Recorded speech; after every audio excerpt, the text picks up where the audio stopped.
Kojo, at least nearly globally, red on the road would mean stop. But here in Ghana, red means go. And here's why. Crashes involving motorcycles, popularly known as Okada, are spiraling in the first 2 months of this year. 1,079 crashes were recorded, a sharp rise from 883 during the same period in 2024.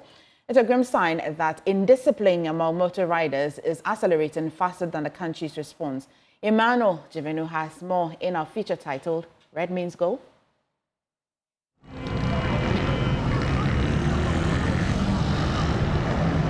At major intersections in Accra, the red light does not always mean stop. It is often just a color on a pole, and for some commercial motorcycle riders, popularly known as Okada, it is a race against the law and sometimes against life itself. In broad daylight at La Paz, a motorcyclist jammed the red light, swerved onto the pedestrian pathway, and rode straight into oncoming traffic. I saw it happen and we followed him. It's our turn to go, you understand, for the U-turn. And that's why I come to that line where the cars they've blocked that road, and I'm here is my working place. So that's why I said no, they make a come because here there is my area. So I go feel move come in it. But was it right? No, it's not right. They come around there, it's not right. I was having train. At Medina Zongo Junction, the story was same, if not worse. Riders dart across intersections,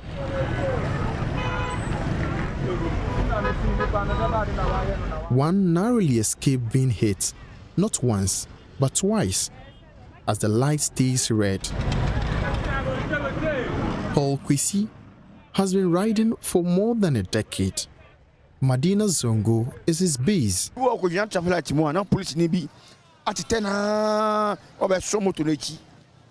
Watching was it balance brown? Woodlands spare no watching. And minimum woodlands. So, oh, our way, no came. If it's a me soon.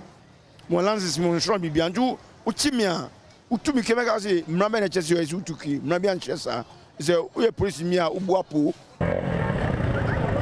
In April 2022, the Ghana Police Service, under the then IGP, Dr. George Paari, launched Operation Paari, which stands for Police Action Against Riders Indiscipline, came in response to alarming data.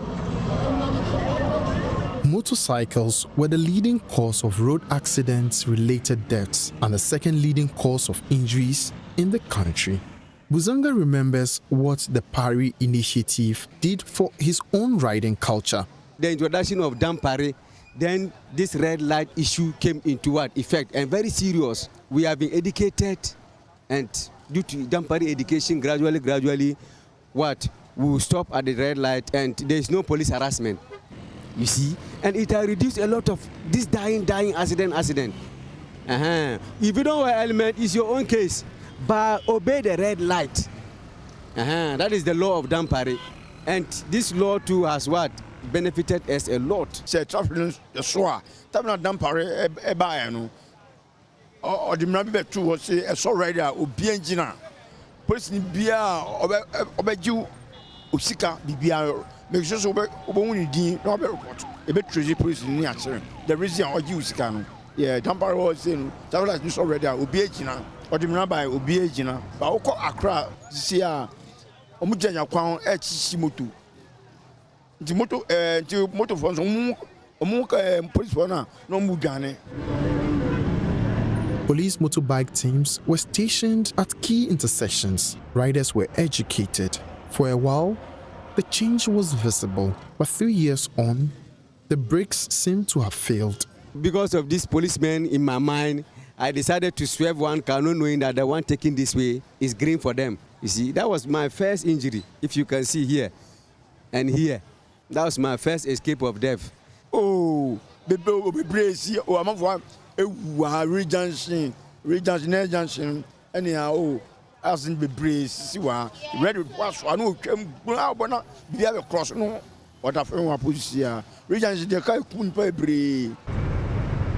Between January and March 2025, Ghana recorded a disturbing surge in road traffic accidents, according to data from the National Road Safety Authority and the Ghana Police Service.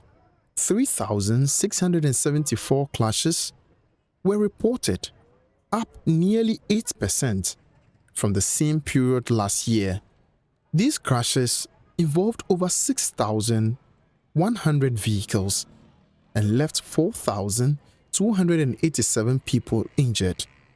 Even more alarming, 752 lives were lost, a 23.5% increase in deaths. These numbers paint a clear picture. Road safety is deteriorating, and unless stricter measures are enforced, particularly among vulnerable groups like motorcycle riders, the toll on human life would only continue to rise. Critics warn, without a clear mechanism to ensure that all road users, especially motorcycle riders, strictly adhere to traffic regulations, legislation could worsen the already fragile road safety situation. The question is not just about enforcement. It is about whether Ghana is ready to pull the brakes on a growing culture of recklessness. A forward-looking solution must combine strict licensing, rider education, visible policing, and technology-driven enforcement. Until then, every red light ignored is a warning signal we cannot afford to keep missing. Emmanuel Jivenu, Joy News, Accra.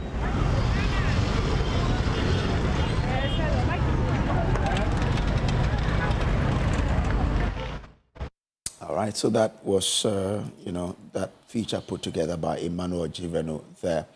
Red means go. Now, how do we really address this? We've been joined on Zoom by Reverend Cyril Benedict Crabb. He's president, the Accident Victim Support Foundation. Grateful to you, sir, for joining us here.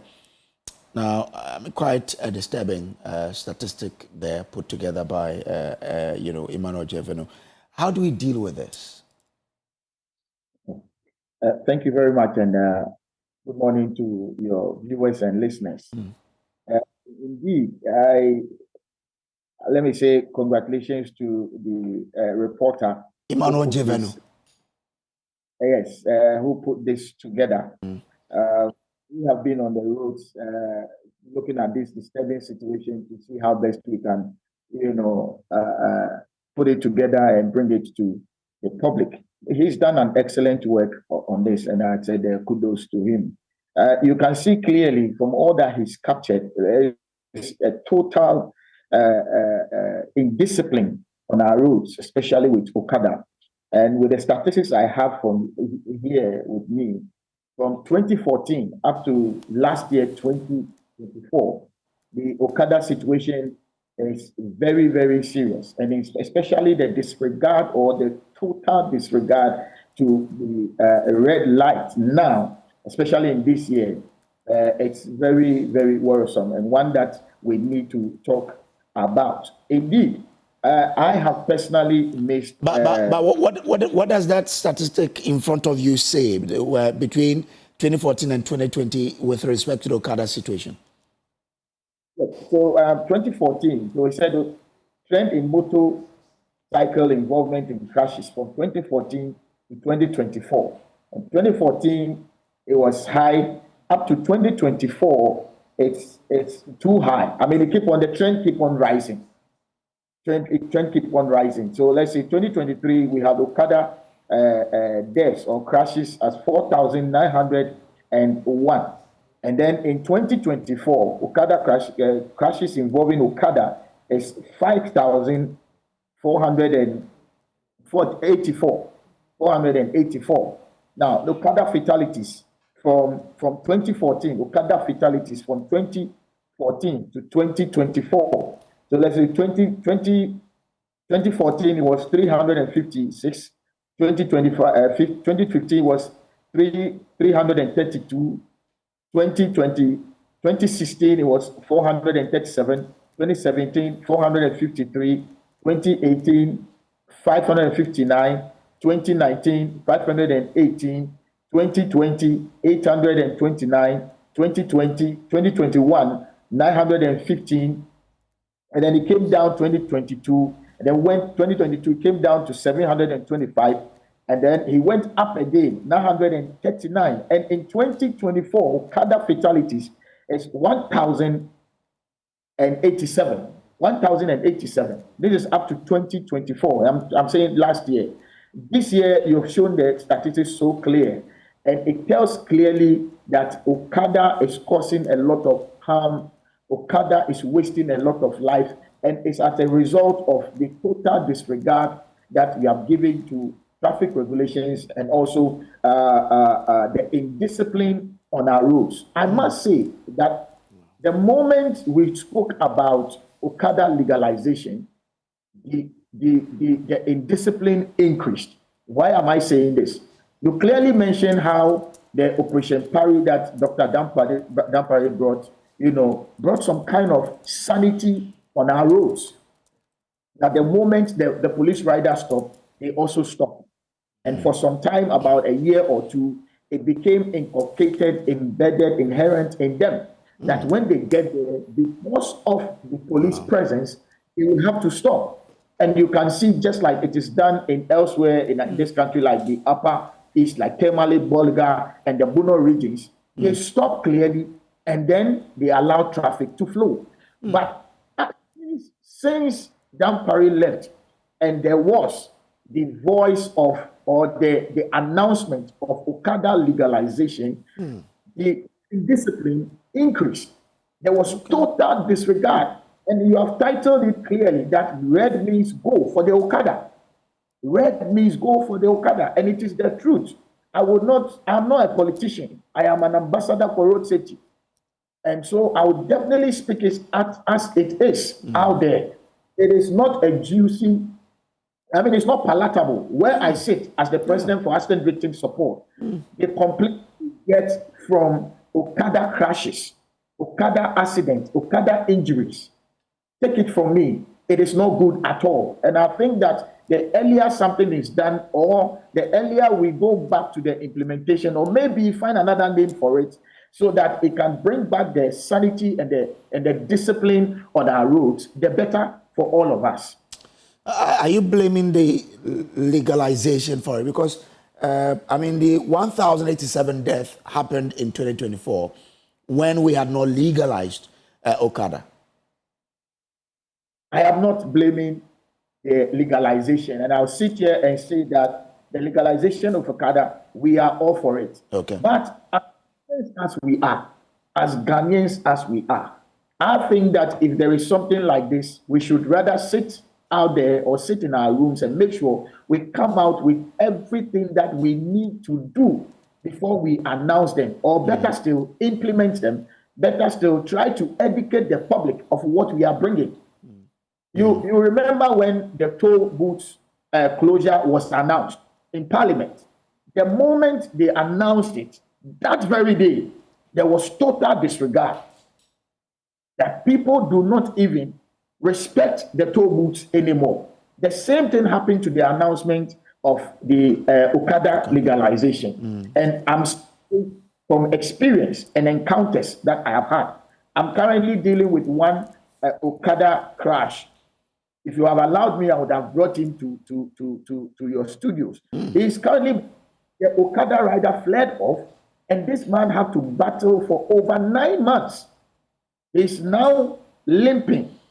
He has become partially disabled. And so I am saying that it is good we legalize it. It will bring some kind of sanity. But the earlier, the better, in a sense that we should put in stringent measures, even more than Operation Paari. As I talk right now, I know that there are cameras out there, but are they effective? As I talk right now, I don't see, as I yesterday, I don't see police presence, police visibility on our roads. And it is making these riders indeed ride anyhow. So in this year, even though there is a change of government, I believe that the police should enforce more of the law, or we should enforce the Operation Paari more, so that these Okada riders will be guided, and it will help us a lot to save more lives. Okay. So it's more about the implementation of the law than just leaving it to say you can go ahead to do it because it's been legalized. So we need to legalize it. We need to let them know that it is not legalized yet. Until it's legalized, until it's regulated, you see, then they will be aware. But if we don't come up with it and we just speak it as it is, making them feel that since it has been spoken, it has been done, then we are going to have these deaths and this disregard to road traffic on our roads. Okay. We are Ghanaian, and we should know how. I also proposing the reinstatement of police at traffic lights so that it would enforce the compliance of these motor riders to traffic regulations. I will not decide for the police service. They are doing a great job. We must commend them any day, anytime. But I want to say from where I sit, as Accident Victim Support Foundation president, the visits or the encounters that we have at this moment is all about Okada. And so if the police would find something that will help at least reduce the Okada crashes and the Okada increase in fatalities, we are all for it, because we are a foundation not supported by government. We are a foundation not supported by any foreign entity to say that we have enough to support these victims who become vulnerable. But we are saying that we believe that enforcement of the law or any policy that will help regulate them, which also will go a long way to reduce the fatalities, crashes, and injuries, we are all for it. And so they should look out for what is best for motorists or road users, especially Okada. Well, Rev, so I know that the usage of Okada hasn't been just yesterday. Some parts of the country would say that may largely depend on Okada up north, specifically maybe Tamale, because that's where I visited before. But if I pull out the data, it will suggest as though the crashes level is a bit lower in Tamale than over here. What lessons can we draw from the parts of, and correct me if I'm wrong, which lessons can we draw from the parts of the country where Okada is quite rampant, or the use of motorcycle is quite rampant, but they do not record high crashes as these? Thank you very much. Indeed, one of the excellent questions I've heard so far. In this same country, we've seen how riders handle them or manage themselves on our road. So at the end of the day, we will not record, high fatalities, injuries, or crashes. We have, before the implementation or legalization of Okada riding in this country, went to Rwanda to go and see how they handle themselves over there. I believe they came with a report. Rwanda records in total annually about less than 500 fatalities, and Rwanda uses Okada more. And if they are recording annually, their fatality rate is below 500. 500. How come we come here and we see increase more than that? As I'm talking to you, Okada contributes 30% of our annual fatality or injuries. You understand? Over 4,000 people get injured. And in here, like you have said, over there, we've seen how they manage and they regulate themselves there. I want to ask also, as you are asking, why can't we learn from the North? Or what is the police commanders there doing? Or what has the people really understand that they are using to make sure they regulate or they become too disciplined on their roads so nobody dies at the end of the day? It boils down to say, or down here, is it because we are a cosmopolitan region? Is it because we are the capital? And if we are the capital, why can't we obey simple rules and regulations? It is also a worry to me as well. So I want to say, and I want to propose with you together, let's join our voice together, that whatever the North is doing that they are cashing out from Okada riding and they are not losing their lives. Can we do the same here? If we have to enforce or be strict on it, just as it is done over there, then let it be so right here, and we can see a change on our roads and on our highways. Right. I don't know if I've answered. You perfectly and excellently. Maybe finally, before I let you go, how can, I mean, I know that you render a lot of support for accident victims. There seems to be a gap between the help and as well what people can do as well. Tell us what people can do to help you help people as well. We are helping a lot of people. Thank you for the opportunity. Currently, we are looking at the 38 children who are battling their lives from the crash we had on the 28th of March.